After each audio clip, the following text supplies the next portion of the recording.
Welcome everyone to the second podcast for Design Ops Align.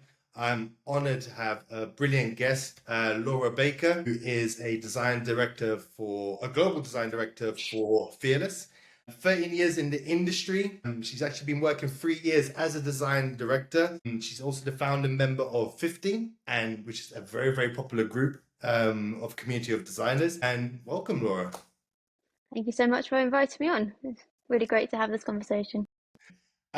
Laura, I'm just going to go straight into it. And a lot of people who must be watching this podcast would love to know, what does it take to be a good design director from your opinion? So, Starting with a big question. I think for everyone it's going to be slightly different, and everyone has to find their own course. And I think that's why you find different design leaders have different styles, and some of them you'll really gel with, and others not so much. And it doesn't necessarily make someone a bad leader. It's just finding the right fit. Because I think for most people, you don't really get trained to be a design leader in a sense, or most people some people have kind of gentle launches in. Other people, in my case, you just kind of a hard push in, and you kind of have to just figure it out once you're in there. And so I think what tends to happen is we pull from experience and we think back to the good leaders and actually the bad ones as well. I think the bad ones shape us in a way even more so, because you think back to the great experience you have, the leaders that you want to be, the ones that have inspired you. But you also think about the ones that you didn't necessarily get on with or you didn't look up to, and you can pull, and those kind of tell you the person that you don't want to be, and that can be just as informative. So it's this very unique thing, and I have this problem with like how to be a design leader articles for new leaders, because it's one of those things. I tried to use, I don't know whether this is going to work, I tried to use this analogy the other day of like going into a supermarket, and you have the same options. You can go up and down the same aisles as someone else, but you're going to come out with different things based on preferences, tolerances, all of this other stuff. So we're all given similar foundations, but how you choose to use them and how you bring those things together are very contextual to your experience, the environment, etc. So I think it's about figuring out, testing out a lot of things. I've never met a leader that said I got it right first time, second time, third time, whatever it is. And the good ones will probably still say that they're still learning and they still haven't got it right, because every team you go into, every organization, you're going to need to change and figure out how you work with this new set of people. So it's an ongoing journey, but I think that's part of the fun of it. nice. Do you have like a particular style in your leadership, in your way you get teams to work and get the best out of them? I'm still figuring that out. I'm still playing around with what works for me, what works for the team. I think there's a lot of very like open. I think there's the fundamentals. It's about trying to build trust, about building safety, and it's stuff that takes a lot of time, and it's stuff that you have to give before you can get it, especially when it's trust and openness and transparency. And you've got to find the right balance in all of that, really, because there's a lot of people that would appreciate transparency, but there's a case where you can't share something sometimes, or you can share too much information. So it's a lot of kind of give and take, and even looking at individuals as opposed to the team. Like, how do I work with that particular person? What do they need? What are their motivations? What are their aspirations, and all of that kind of stuff? And how do I work with you, but at the same time work with you, and at the same time bring something together that's cohesive for the team? So I think it's really around like building culture, building bridges, making sure that you've got something that everyone not only buys into but has shaped themselves, so that everyone feels like they've got something they're working towards, but they feel a part of it as well, which is tricky, especially from like an agency perspective where you've got people off working on completely different things. How you then use the time to bring people together and create that common like bond, language, etc. Yeah, still learning, still figuring it out. I've spoken to a lot of directors in the past, and the general feeling I get from them is that they feel they need to know everything in order to be a good design director. And I've always kind of like communicated to them, you don't need to be an expert in knowing how to use Figma, in knowing development. I think a good good director really comes down to the one-to-one relationships with your team. What's your thoughts about that? Completely agree. I mean, the reality is you can't know everything and no one knows everything. And if you try, it's going to be major imposter syndrome. There's going to be major problems. I mean, don't get me wrong, there's imposter syndrome anyway. But I think it's a matter of you've got to shift your mindset away from being the player and the best player to being the best kind of coach. And so your role is not to be the best on the field. Your role is to make other people their best. And it's a really difficult one to get your head around because for so long as an IC, inadvertently you're trained as where your value comes from, sorry. But get to a certain point, whether it's a gradual shift or again this kind of quick switch of you need to reframe what your value is and what you offer and how you do that. So to your point around knowing it all and whatever else, you have to just realize that you can't, and it's not your job to know it all, because especially as you go up and up and up in your career, you're going to get to a point realistically where you're looking after people or disciplines or whatever that you've never even touched yourself. Like there's stuff that might be tangential enough, like I've never been the best visual person, but I know enough about it that I can do it. But that doesn't mean that when I get broader, or if you're a designer that goes across and you for some reason start looking after content design that you've never touched, or you go even higher and you get product design and technology under one person, what's the reality of that one person knowing all of these different disciplines inside out? So it's not about being the best, it's about being able to inspire the best, to coach the best, and empower those that are on the ground doing it, so your value comes from a completely different place. You make very, very good points in the sense, the reason why I bring that up about having multiple hats as a design director is that I have seen a lot of people or people coming into the industry being forced to have the same thing, where they ask for somebody to do design, to do research, to do the UI design, to do, the testing. They basically want everything in one. And I see that trickling down to directors, where people are being hired to say, no, you need to know development. What's your feelings about that?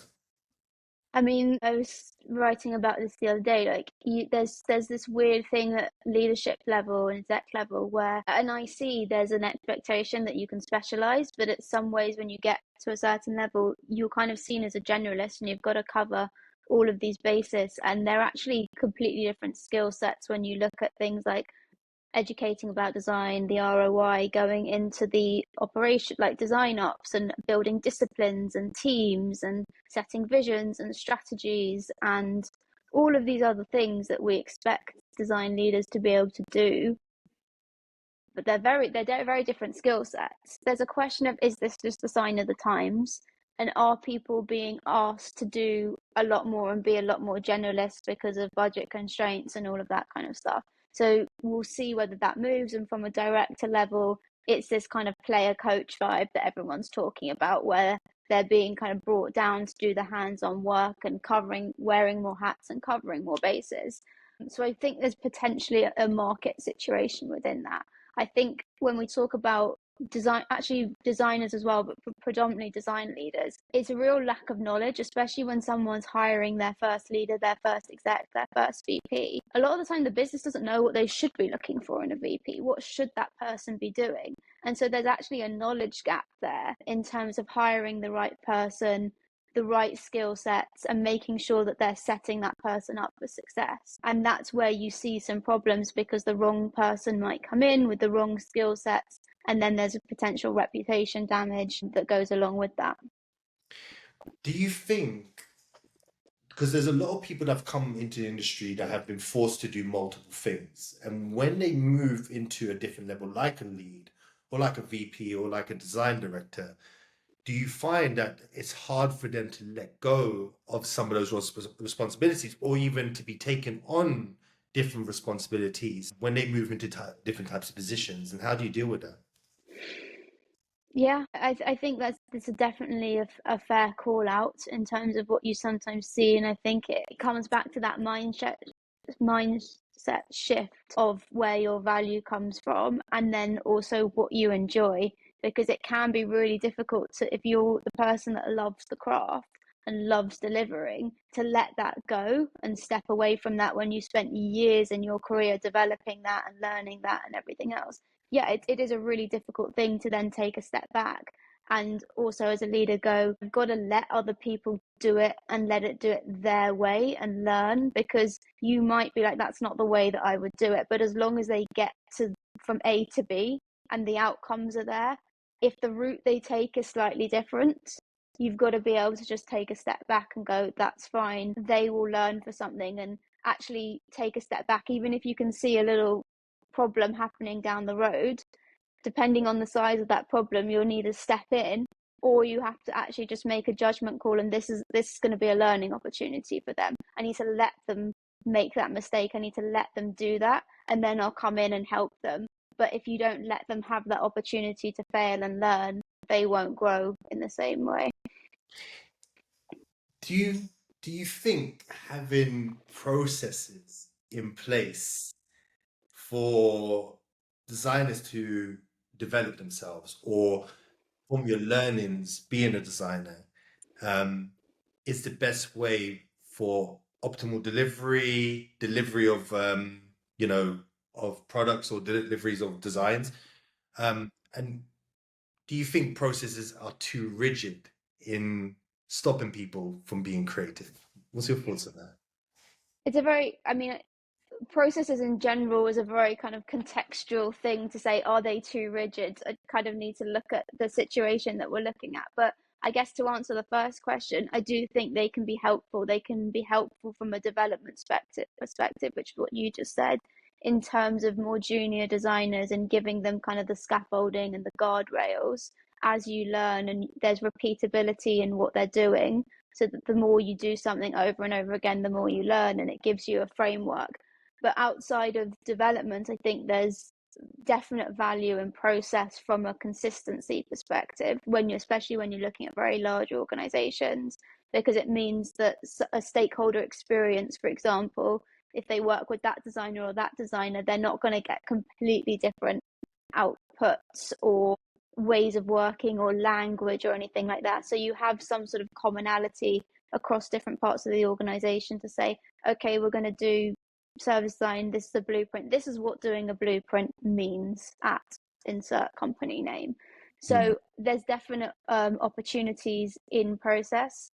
I do think sometimes they can be too rigid, but I think it's that then comes back to the designer of how good are they at navigating process, how good are they at communicating and storytelling, and how are they able to break the process in the right way and then bring people along to show, well, we could do it this way, but actually here's another option, here's why, and etc., etc. You you hit a nail on the head with the mention of storytelling. I want you to elaborate on that. How important do you think storytelling in the design field is? Fundamentally, it's vital, it's crucial, because you can be the best designer in the world, but if you're head down in Figma and you're not communicating and you're not bringing people along, no one's going to care. So you need to be able to not only tell a good story, but adapt your story to the person that you're talking to. Are you talking to the developer that you're working with that you need buy-in for? Are you talking to the product person? Are you talking to sales? Are you talking to C-suite or senior stakeholders? And figuring out, what do these people care about? How are they measured? What the classic, what's keeping them up at night? What are their challenges? What are they trying to achieve? And then how are you tying what you're doing to that to make them not only care but want to support you and help you, because you are helping them basically. I've got a guest coming on the show in a couple of weeks where he's made an article about introverts or UX introverts, how they struggle with this aspect of storytelling. Um, is there any advice that you can give, or have you ever worked with introverts in the UX field who struggle to get that storytelling methodology in their workflow process? Can I point at myself here? I mean, I think It's an interesting question. I mean, it sounds like you've got the expert coming on, and I'm definitely not the expert in this. But what interests me is the way you say storytelling, because I don't think storytelling is necessarily about being extrovert and being out there. I think there's an element of you having to present it, but the nature of storytelling, if you think about it, kind of break it down tactically, is it could be a deck.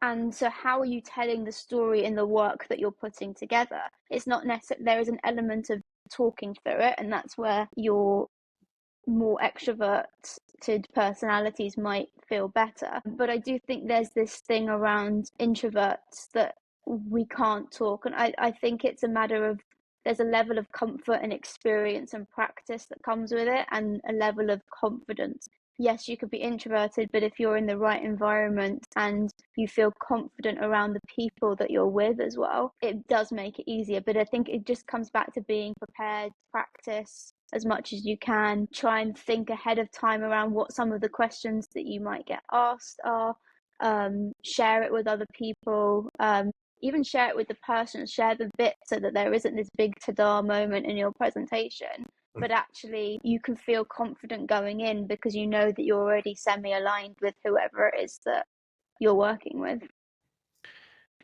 Let me ask you a question. Do you think introverts in this field are more susceptible for pushbacks from development teams or from product teams to get their ideas over the line? I guess looking at what you mean by an introvert, I guess when you talk about introvert, you're talking about people that are maybe kind of shy, or that don't necessarily speak up a lot. But I think if you also look at the definition, and I'm not an expert again at this, but I think it's very much about where you get your energy from as well. So do you get your energy of always being around people, or do you get your energy of being on your own? And if you take the latter, that shouldn't necessarily impact, unless you're in full day workshops, full day, then that shouldn't really matter so much how you interact with people. If it's someone that's just a bit shy, then yeah, I think it can, because you're less likely to be the one to stick your hand up and disagree with something that gets said, or challenge it, or push back. So that can be a problem, but I guess it's just, again, goes back to kind of building relationships, building confidence, and maybe having someone else in the room to start with if you're new to the environment, that can help you and to give you the floor. And I think that's somewhere where leadership comes in, is kind of like shining the spotlight on other people and giving them the stage. And if it's their work, get them to present their work and kind of back them up in the room and outside of the room with it. I want to take a different step here. I mean, have you ever dealt with shifting an organizational culture to start to see the value of UX? And what are the kind of challenges that you would have to go through to really sell the benefits of a good design? I mean, transforming culture is probably one of the toughest conversations, and like not only conversations that we could be having, but one of the toughest things to do. So we go into real depth here. I think if we kind of go back to that previous point, you can see mismatches a lot at the moment. Obviously, we've seen a lot of kind of cuts over the last like year or so. And as I said, like, yes, it's the market, but I also think, I mean, there's been countless conversations and articles. I think there was that Fast Company one about like, is business breaking up with design or something like that, and it's all kind of pointing to this underlying issue of like companies not kind of seeing or getting the value that they expect from design with all of these things. And because the reality is, like, if they did, why would they cut it, type thing. So I think it's this idea of an organization might know, or they might think, or they might have been told that design can bring this value. I mean, how many McKinsey reports are there? But the problem is that if they don't know how design can bring that value, and what they should, back to the earlier conversation, be expecting from the VP role itself when they're hiring for the first time, it's really up to us and the VP who comes in, or whoever else, to kind of educate and demonstrate. And I think you can get a sense that like there is value. They do value design to the extent that they know that they need it, and the fact that it can differentiation, because they have designers there. That's why they do it. But then they can bring in a leader to look after these people and it go back to if they kind of choose that wrong person, if the leader can't communicate and work at the level that they need to, quite frankly, they then become like people and craft oversight. And so they basically turn into the person operates the service and executes the priorities that come down from above. And I'm not saying that that's not an important job to be done, but it's not going to then shift the organizational culture, because you need someone to shift the culture that is working at a slightly higher level. So I think the reality is that good design requires cultural change across the board. It's really important that that happens within the design discipline, but it needs to happen outside of it as well. I think it's really on design leaders to kind of facilitate, showcase, kind of like demonstrate everything else, what's just kind of been said. But it's also on the rest of the business. You need good advocates and good sponsors, and both sides really need to work together to ensure that design has the right accountability. So understanding what design is and how it plays a role in the business success and outcomes, and it's at the right level and everything else.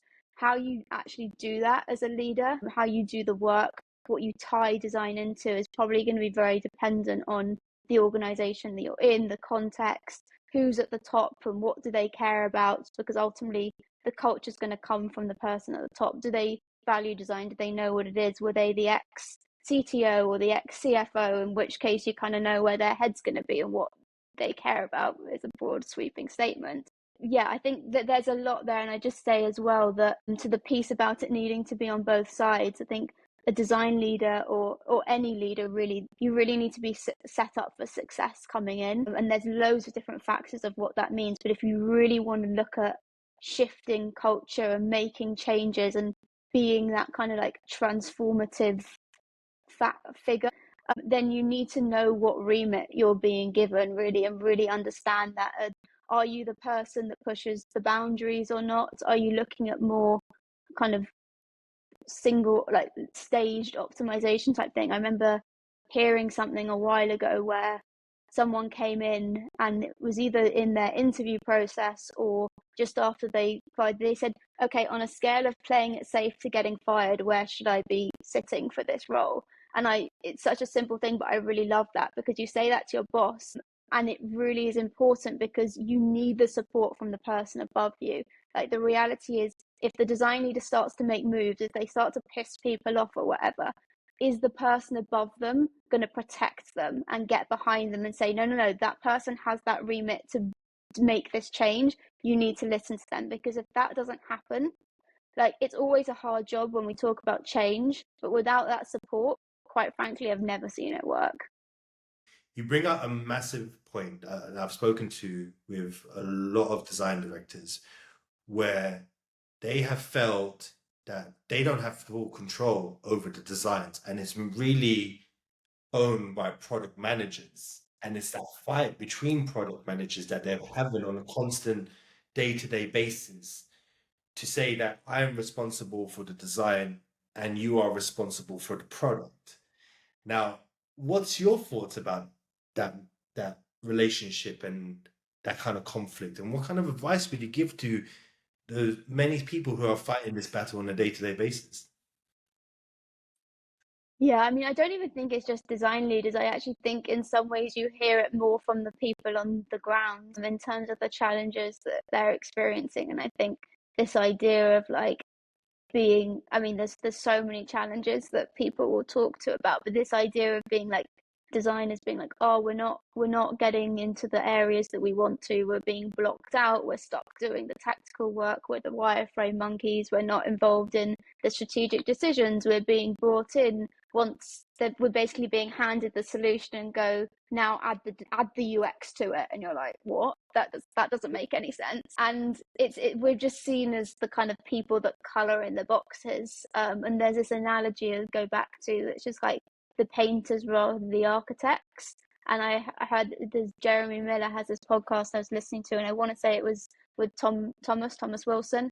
And it stuck out to me, this conversation about this idea of when you talk about like architecture, for example, really large scale development work, like building brand new like complexes, new buildings, whatever. So much like careful planning, thinking, whatever else goes into it. But then you look at the digital world and it's the opposite. You build, you don't do that like upfront thinking and planning in a way. And I suppose you could argue in digital it's not necessarily at life and death in the same way that you have when building skyscrapers, for example. And then there's also the whole kind of idea of deployment conversations and fast deployment. But this idea has just played in my head over and over. And the reason I think it is, too often we're seen as the painters, not the architects. And if you think back to that conversation that they were having as in the digital space, it doesn't happen. I think it does sometimes it does happen. It's just that we're not involved in it. And if why would you be building a skyscraper and invite the painter into the room? About you're just not going to. So the reality is that if designers are kind of the decorators rather than the architects in the way that they're seen, what's going to happen is they're not going to be brought in up front, and then they're going to be brought in at the end, and they're going to walk into the room and go, well, why the hell did you build it this way? Like, what? Like, why have you put the door over there as opposed to over there? Why does this room even exist in the first place? Do we even need this room? And the response they're going to get is, well, we've done it now, so can you just go and paint it? And so I think that's a lot of what designers are fighting against, is this perception, and they want to be further up in the process, and they're just being kind of blocked out the areas that they really want to be in. I'm going to play devil's advocate here because I do also Yeah. speak to product managers. And I'm just going to base it on a consensus of my experience as well as like speaking to people while setting up design ops aligned. And the general gist I get from product managers is sometimes they feel that UX or general design teams slow them down. And that's why they've gone down this process, or that I have spoken to a few product managers, and they have told me that's why they kind of do this stuff in a fast way for the UX team to just put the polish, because they know at the end result it's going to be the same. Now, what is your feeling about that? Obviously, I had my thoughts about it. I wanted to get your kind of thoughts about that. I mean, I don't disagree. I think there are far too many people that are a bit too dogmatic in the design world. And I think where you see the clash between product people and design people is you have two people, both very dogmatic in the way they do things, that don't necessarily want to go together. And I think there's a level of pragmatism that needs to come into every conversation, and a level of meeting people where they're at and looking at things and going, do we know enough? What are our riskiest assumptions? What are our assumptions? If we're wrong about this, is it pivotal? Is it not pivotal? Do we need to do the research therefore, or can we move ahead with enough knowledge that we can feel safe that we can then change at a later date? So I do think that I see where I've seen over the years where product people or whatever else can upset with designers for slowing down the process or whatever else. I'd like to think if they gave designers gave designers time, that you wouldn't necessarily get exactly the same result, but I can appreciate that there may be situations where it hasn't been significant enough difference to warrant the 6 weeks, 8 weeks, or whatever it is.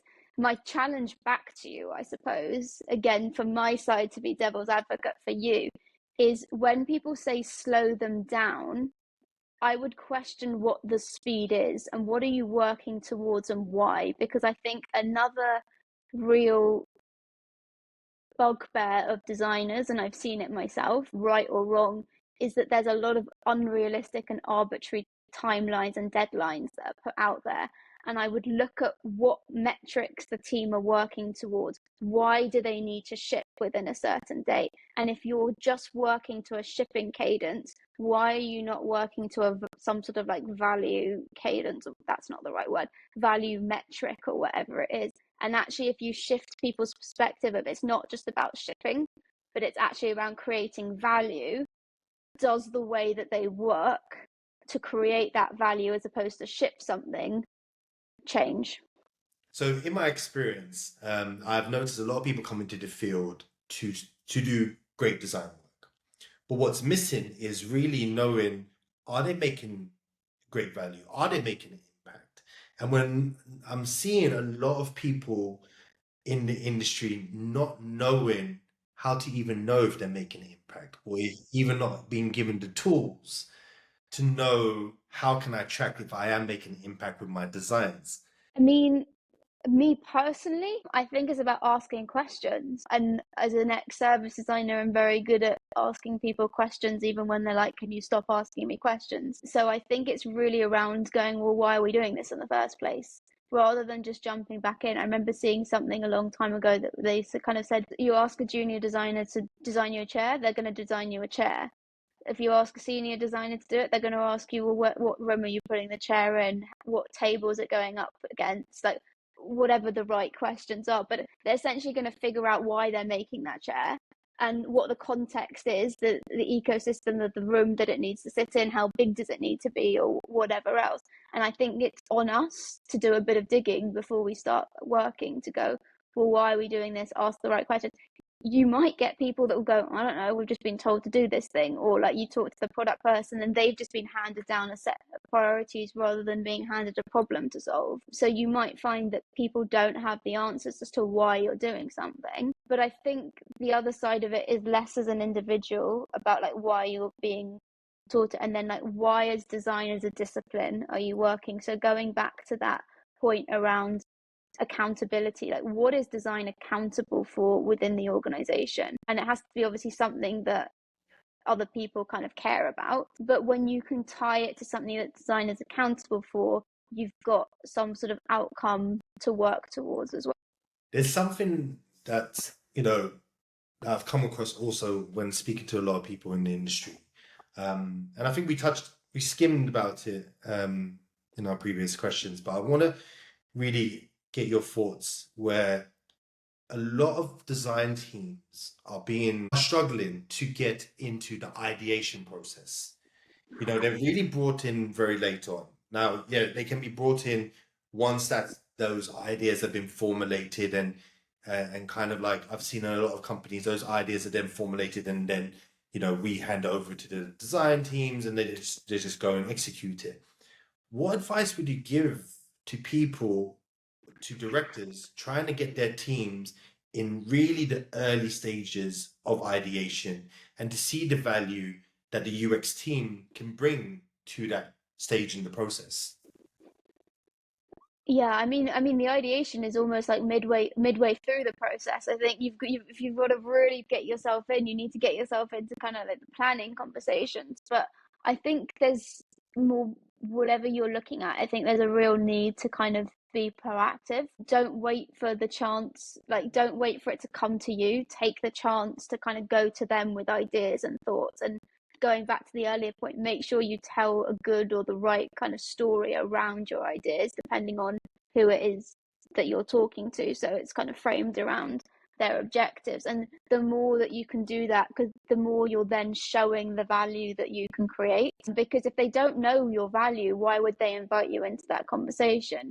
If they go, oh, we can do all of this without them, actually wait, they're bringing in all of these perspectives that we never thought about. Yeah, maybe we should have them in the room, maybe we should have part of it. So I think there's that, and then there's also just this idea of like building relationships, actually speak up, participate in meetings, help find yourself a voice and a point of view. And I mean, depending on your point of view, be careful about how you put it forward. Make sure you've got some kind of data or whatever to back you up on it. But then also look about how you educate, not necessarily just on the value of design, because I think that can kind of piss a few people off when you start getting a bit preachy, but actually educate around your own contextual value, and where you can help them and where you can be a part of the process with them. Don't try and take it away and do things for them. Show how you can help do it with them. And then I think just be aware that everything, when we talk about this kind of change, takes time. So just kind of be patient, try and figure out through conversations or whatever else, if you can find some like allies or like a sponsor or whatever, one person that can like have your back and you can kind of bounce things off or whatever, and then just kind of like keep learning. I want to ask one last question before we wrap up, and I think it's it's now becoming more prominent, and I think the temperature's boiling underneath the surface. A lot of people are scared of losing their jobs with AI coming into it. It's a very, very hot topic. What's your feelings about this, and what advice would you give to people um, about this whole subject of AI? We nearly made it through an entire podcast without AI coming up. Had to bring it in the last I bit. had to, it really like To bring snuck in it at the end there. Look, it's one of those things that I think every new technology, whatever, however we want to call it, come in. And I mean, everyone thought blockchain was going to change the way that everyone worked. It didn't have the impact. I think AI will have impact, but I think it will have positive impact as well as negative impact in however you define those. And I think, yes, it might take some lower level opportunities away from people. It might change the way that people work, but it also create a lot of opportunities because fundamentally an AI experience still needs to be delivered.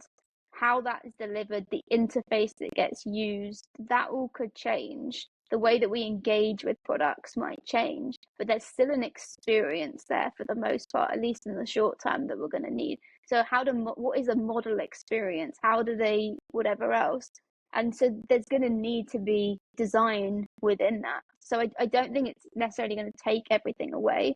It might change things, but at the same time, yes, it's developing at an extremely high rate, but there's still, I think we need to lean into what we can do as humans. And this sounds horribly generic, but I think it's a case. There are things that humans can do that AI can't, at least right now and not for a while. We need to really like lean into those areas and develop those skills, because the reality is there's quick efficiencies that, yeah, AI can bring, but they can also help designers be more efficient and look at how we can use them to improve the way that we work and all of these other things. I think it will bring change, but hey, we're designers, and adaptability is kind of what we do best in ambiguity. So I think look at it as an opportunity, and go from there. Laura, I could talk to you for hours. I could keep going on, but I know that our podcast is coming up to the end, and really appreciate you coming on Design Ups Align and giving us time and your knowledge and everything about the industry. I know a lot of people will be looking into this and really looking up to you on the details you've been giving, and I really appreciate you coming on the show. So, thank you so much. Oh, thank you for having me, and thank you for inviting me on. It's been a great chat. Nice one. Thank you.